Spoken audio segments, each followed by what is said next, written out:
নজিরবিহীন গণঅভ্যুত্থানে ফ্যাসিবাদ পতনের দিন ৩৬ জুলাই। আর কেউ স্বৈরাচার হওয়ার দুঃসাহস দেখাবে না, বলছেন জুলাই যোদ্ধারা। এরকম কোনো ছাত্রদের উপরে যেন গুলি চালানো না হয়। দিন শেষে দেখেন, আমাদের যে প্রত্যাশা ছিল জুলাই আন্দোলনটি থেকে, সেই প্রত্যাশা কিন্তু আমরা সেই প্রাপ্তির জায়গায় পৌঁছাতে পারিনি। গণঅভ্যুত্থানের ২ বছরেও অধরা কাঙ্ক্ষিত পরিবর্তন। অন্তর্বর্তী সরকারকে দুষলেন নাহিদ। বিএনপি সরকারের ভূমিকা নিয়ে প্রশ্ন। বিএনপি সকল গণ অভ্যুত্থানের সুবিধাভোগী, কিন্তু কোনো গণ অভ্যুত্থানের আকাঙ্ক্ষাই তারা বাস্তবায়ন কখনোই করেনি। অভ্যুত্থানের ২ বছর পরও পুলিশে ফেরেনি চেইন অব কমান্ড। আস্থাহীনতা দূর করাই বড় চ্যালেঞ্জ, বলছেন বিশেষজ্ঞরা।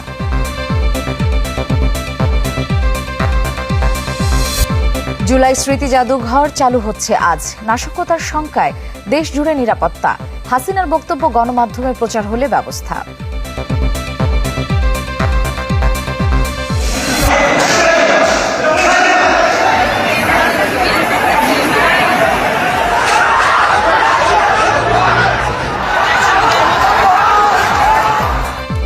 চার শিক্ষা প্রতিষ্ঠানে ছাত্রদল শিবির সংঘর্ষ, আহত অর্ধ শতাধিক। পরিকল্পিত হামলার অভিযোগ ছাত্র শিবিরের। স্বাধীন বাংলাদেশের ইতিহাসে এক বিরল গণ অভ্যুত্থানের দিন আজ। ২০২৪ সালের এই দিনে ছাত্র জনতার ব্যাপক জনবিস্ফোরণের মধ্য দিয়ে পতন ঘটে শেখ হাসিনার ১৬ বছরের স্বৈরশাসনের। গুম, খুন, দুর্নীতি আর শোষণ থেকে মুক্তি পায় বাংলাদেশ। জুলাই যোদ্ধা আর রাজনৈতিক বিশ্লেষকরা মনে করেন, ভবিষ্যতে স্বৈরাচার হওয়ার দুঃসাহস করবে না আর কোনো সরকার। মাকসুদুন নবী রিপোর্ট।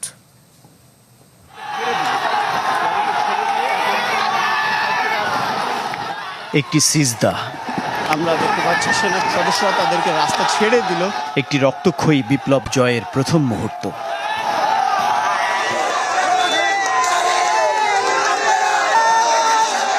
রাজপথে হাজারো প্রাণের উৎসর্গে যে অর্জন, তার উদযাপনটা ছিল অশ্রু ভেজা।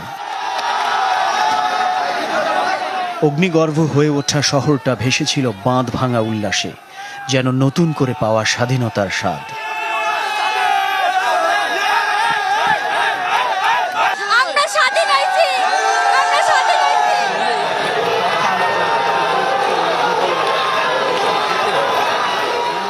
পাঁচ আগস্টের কঠোর কারফিউ ভেঙে ছাত্র জনতার ঢল নামে রাজপথে।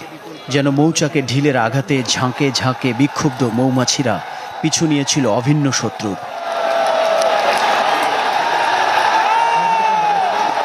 ঢাকার উপকণ্ঠগুলোর পথ ধরে সকাল ১১টার দিকে জনতার খরস্রোতে ভেঙে যায় শহরে প্রবেশ মুখের যত বাঁধ।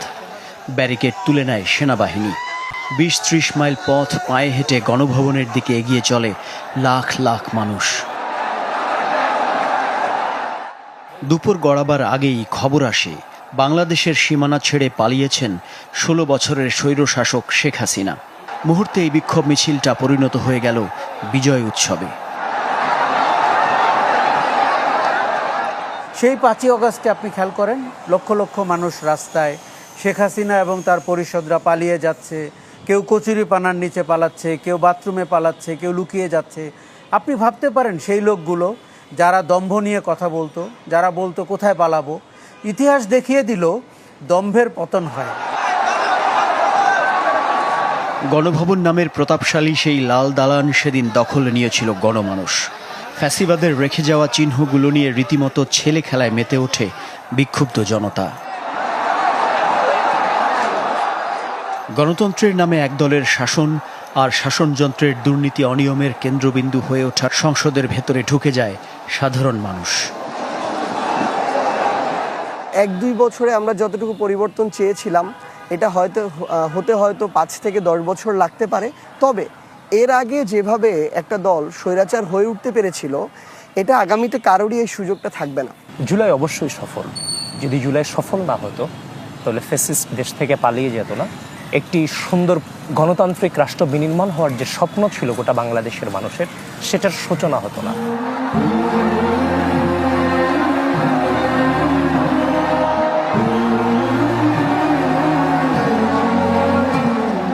যুগে যুগে একনায়কদের ক্ষমতার জবনিকাপাত যেভাবে হয়েছে, ঠিক যেন সেই পথ ধরে শেখ হাসিনা সরকারের সমাপ্তি। তবে বাংলাদেশের বুকে ৩৬ জুলাইয়ের কাব্য লিখতে লাল কালি খরচ হয়ে গেছে অনেক অনেক ঋণ জমেছে ১৪০০ শহীদ আর অঙ্গ হারানো হাজারো যোদ্ধার কাছে। সে ঋণ কতটুকু পরিশোধ হলো, এ প্রশ্ন নিরুত্তর রেখেই শুরু হলো জুলাই গণঅভ্যুত্থানের ৩য় বছর। মাকসুদুন নবী, চ্যানেল 24, ঢাকা। জুলাই অভ্যুত্থানের পেরিয়েছে ২ বছর। রাজপথের রক্ত শুকিয়েছে, জোড়া লেগেছে ভাঙা দেয়াল, এগিয়ে চলেছে সময়ও, শুধু এগোতে পারেনি কিছু পরিবার। নতুন বাংলাদেশের স্বপ্নে যাদের প্রাণ ঝরেছিল তাদের জন্য আর্তনাদ থামেনি স্বজনদের। নিঃশব্দে কাঁদে প্রতিটি ঘর।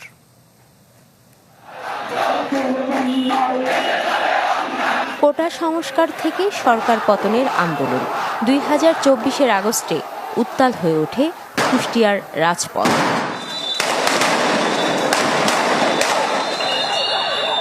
পাঁচ আগস্ট পুলিশের গুলিতে প্রাণ যায় এক কিশোর সহ অন্তত ৮ জনের। আহত হন শত শত ছাত্র জনতা।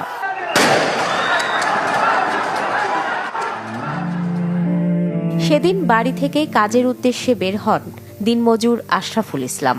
স্বর্ণশিল্পী সুরুজ আলী বাবুও ফিরবেন বলেই বিদায় নিয়েছিলেন স্বজনদের কাছ থেকে, কিন্তু বিকেল গড়াতেই মেলে মৃত্যু সংবাদ। ২ বছর পরও শোকস্তব্ধ তাদের পরিবার। একমাত্র উপার্জনক্ষম ব্যক্তিকে হারিয়ে চলছে কঠিন লড়াই। ছবি, স্মৃতি আর প্রিয়জনের রেখে যাওয়া জিনিসই যেন বেঁচে থাকার অবলম্বন। আমার সঙ্গে যা হয়েছে আর কোনো মেয়ের সঙ্গে যেন এরকম না হয়। আমার ছেলে মেয়ে তো বাপ বলে ডাকতে পারছে না। বেটাই মনের শান্তি, মা বলে ডাকলে সব আগুন নিভে যায়। আমরা চাই সুস্থ সুন্দরভাবে যে আসল দোষী তার শাস্তি হোক। আন্দোলনে আহত অনেকেই গুলির স্প্লিন্টার নিয়ে জীবন কাটাচ্ছেন। বলছেন তাদের আত্মত্যাগের যথাযথ মূল্যায়ন হয়নি এখনো। এত মানুষের রক্ত ঘাম, এত মানুষ মারা গেছে, কিন্তু দিন শেষে দেখেন আমাদের যে প্রত্যাশা ছিল জুলাই আন্দোলনকে ঘিরে, সেই প্রত্যাশা কিন্তু আমরা সেই প্রাপ্তির জায়গায় পৌঁছাতে পারিনি। একই আন্দোলনের শোকের ভার বহন করছে চাঁদপুরের অন্তত ৩১টি পরিবার। কেউ হারিয়েছেন সন্তান, কেউ ভাই, কেউ বা স্বামী। সদর উপজেলার রঘুনাথপুরের সাজ্জাদ হোসেন ছিলেন তাদেরই একজন। ঢাকায় পুলিশের গুলিতে প্রাণ যায় তার। ছেলের ছবির দিকে তাকিয়ে এখনো চোখ ভেজে বাবা মার। আমার একটা চাওয়া যেন দেশে এরকম আর না হয়, এরকম কোনো ছাত্রদের উপরে যেন গুলি চালানো না হয়।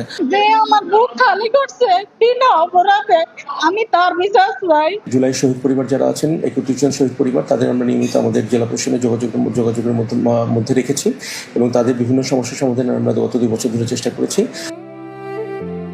জুলাই গণ অভ্যুত্থানের যে স্বপ্ন, যার জন্য ঝরল এত প্রাণ, সেই স্বপ্নের বাংলাদেশ কতটা পূর্ণতা পেয়েছে সেই প্রশ্ন রয়ে গেছে আজও। সরাবান্ত হুরা জিনিয়া, চ্যানেল 24। জুলাই গণঅভ্যুত্থান দিবসে দেশ জুড়ে থাকছে নানা আয়োজন। এ বিষয়ে আরো জানাতে আমাদের সাথে সাভার থেকে যুক্ত হচ্ছেন সহকর্মী অপু হাব। যাচ্ছি তার কাছে। অপু, সাভারে আজকে কি আয়োজন থাকছে ৩৬ জুলাই উপলক্ষে?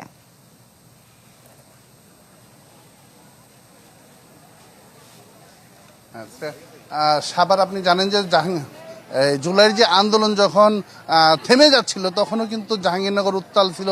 জাহাঙ্গীরনগর মূলত আন্দোলনটাকে ধরে রেখেছিল এবং তারা কিন্তু টেনে নিয়ে গেছে। তো সেই দিনকে সামনে রেখে জাহাঙ্গীরনগর বিশ্ববিদ্যালয় আসলে গত ১ সপ্তাহ ধরেই নানান কর্মসূচি হাতে নিয়েছে। তো আজকেও তারই ধারাবাহিকতায় আসলে ম্যারাথন দৌড় হয়েছে, আরও নানান কর্মসূচিতে। জাকসুর উদ্যোগে আসলে এই অনুষ্ঠানগুলো হচ্ছে। এখানে জাকসুর ভিপি রয়েছেন, আমি একটু কথা বলতে চাই। আজকে আপনাদের কি আয়োজন রয়েছে? দুরহের আগুনে শানিত প্রাণ ৩৬ জুলাই জাকসুদান। আজকে সেই ৩৬ জুলাই ২০২৪ সালের ৫ই আগস্ট, আজকের এই দিনেই কিন্তু আসলে আমরা যে গণঅভ্যুত্থান, ছাত্রজনতা গণঅভ্যুত্থান, সেটি সফল হয়েছিল। তো এই দিনটিকে বিশেষভাবে শিক্ষার্থীদের মধ্যে আবারও মনে করে দেওয়ার জন্য আমরা আসলে প্রতীকী জাকসু ম্যারাথনের আয়োজন করেছি। আমাদের এখানে প্রায় ৭৫০ জন শিক্ষার্থী এবং শিক্ষক এবং অনেক জুলাইয়ে যারা আহত হয়েছিল তারা কিন্তু এখানে পার্টিসিপেট করেছে। তো আমাদের এই ৭৫০ জন শিক্ষার্থীদের স্বতঃস্ফূর্ত উপস্থিতির মাধ্যমে আজকে যে আমাদের জাকসুদান, সেটি অত্যন্ত সফলভাবে সমাপ্তির পথে। একই সাথে আজকে আমাদের বিশ্ববিদ্যালয় প্রশাসনের পক্ষ থেকে কিন্তু আজকের এই দিনকে কেন্দ্র করে আমাদের একটি সমবেত কণ্ঠে জাতীয় সঙ্গীত এবং র্যালি রয়েছে, আনন্দ র্যালি। এবং একই সাথে আমাদের যে এই জুলাইয়ের ২৪শে জুলাই যারা শহীদ হয়েছে তাদের সেই শহীদদের সম্মানের স্মৃতির প্রতি সম্মান জানিয়ে আজকে যে অদম্য ২৪ স্মৃতিস্তম্ভ আছে, সেখানে আমরা আজকে র্যালির পরবর্তী সময়ে সেখানে পুষ্প স্তবক অর্পণ করব। এবং একই সাথে আমাদের এই জাহাঙ্গীরনগর বিশ্ববিদ্যালয় যেহেতু সম্পূর্ণ একটা আবাসিক বিশ্ববিদ্যালয়, এখানে যে ২১টি আবাসিক হল, সেই ২১টি আবাসিক হলের শিক্ষার্থীদের জন্য আজকে কিন্তু যে ৫ই আগস্ট উপলক্ষে উন্নত মানের খাবারের প্রীতিভোজের আয়োজন করা হয়েছে। এবং আগামীকাল আমাদের এই শহীদ পরিবার এবং আহতদের নিয়ে একটি আলোচনা সভা আছে এবং একটা বিজয় কনসার্টও কিন্তু আছে। তো সব মিলিয়ে আমাদের জাকসু এবং বিশ্ববিদ্যালয় প্রশাসন এবং অন্যান্য ক্রিয়াশীল ছাত্র সংগঠন সবাই কিন্তু আমাদের এই জাহাঙ্গীরনগর বিশ্ববিদ্যালয় যেমন জুলাই গণঅভ্যুত্থানে একটি অসাধারণ ভূমিকা রেখেছিল, ঠিক তেমনিভাবে আমাদের এই দিবসটিকে কেন্দ্র করে আমরা কিন্তু আমাদের সকলে মিলে আমরা খুব ভালো ভালো কিছু আয়োজন রেখেছি, যা আপনারা দেখতে পাচ্ছেন। ধন্যবাদ আপনাকে। শুনছিলেন জাহাঙ্গীরনগর বিশ্ববিদ্যালয়ের ছাত্র সংসদ জাকসুর বিপি। আসলে এই জাকসু কিন্তু এই আন্দোলনে, অর্থাৎ আগস্টের যে আন্দোলন, সেই আন্দোলনেরই ফসল হিসাবে কিন্তু জাকসু পেয়েছে জাহাঙ্গীরনগর বিশ্ববিদ্যালয়। তো এই কর্মসূচি শুধু জাকসু না, জাহাঙ্গীরনগরের সকল ছাত্র সংগঠন এবং অন্যান্য সংগঠনগুলো গত এক সপ্তাহ ধরে আসলে নানান কর্মসূচি পালন করছে। তারা স্মরণ করছে এই